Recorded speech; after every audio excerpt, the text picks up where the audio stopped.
Moving on to the front of your property, you want to make the property look as cared for and maintained as possible. A well looked after and maintained garden and front of house will be less appealing to anybody than one that looks like it's uncared for and might be left unlocked. Going back to the planting again at the front, whilst we've said that having the plants maintained at the front under the windows is very good, what you need to remember is creating an open, visible space at the front of your house, so passers-by and motorists can see anybody if they're trying to break into your windows or your door. You can do this if you have trees by making sure the branches are cut so they're higher and any shrubs are cut lower, so there's a gap between the two so that you can visibly see into your house.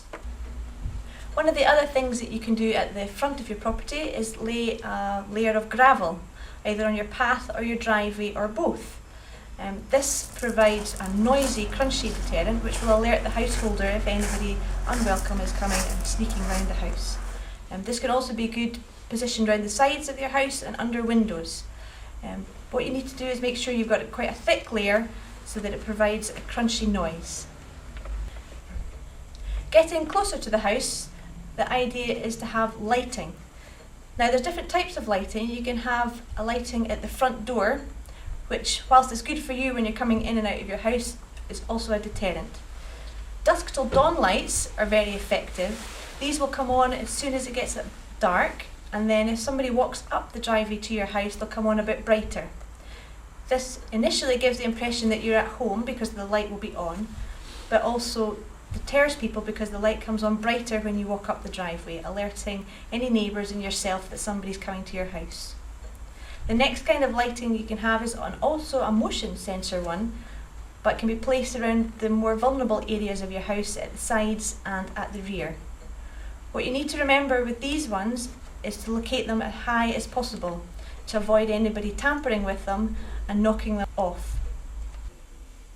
Housebreakers don't want to get caught, so if they're going to be in an area that a motion sensor light is going to be activated and there's a good chance that somebody's going to see them, then this will deter them and they're more likely to go somewhere where there's no lighting at all. Housebreakers don't like to carry tools with them, so one of the things they'll do is have a look in your garden for things that can help them break into your house.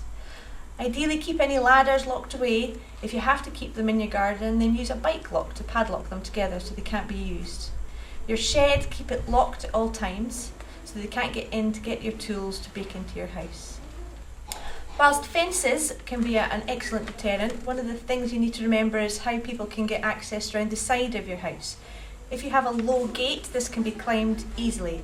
Ideally, make sure you have a high enough gate that can't be climbed, that is locked at all times. Whilst going to all this effort is really good, what you need to remember is not to leave the bins on the public side of the fence. This will make it easier for them to climb over your fence. Thanks very much for listening. I hope some of these tips have been of use to you. Following this, there will be some links coming up on the screen that you can use to get further information, and of course you can always contact us if you have any questions. We'll be back again soon with more information about all aspects of crime prevention. Thanks again for watching and take care.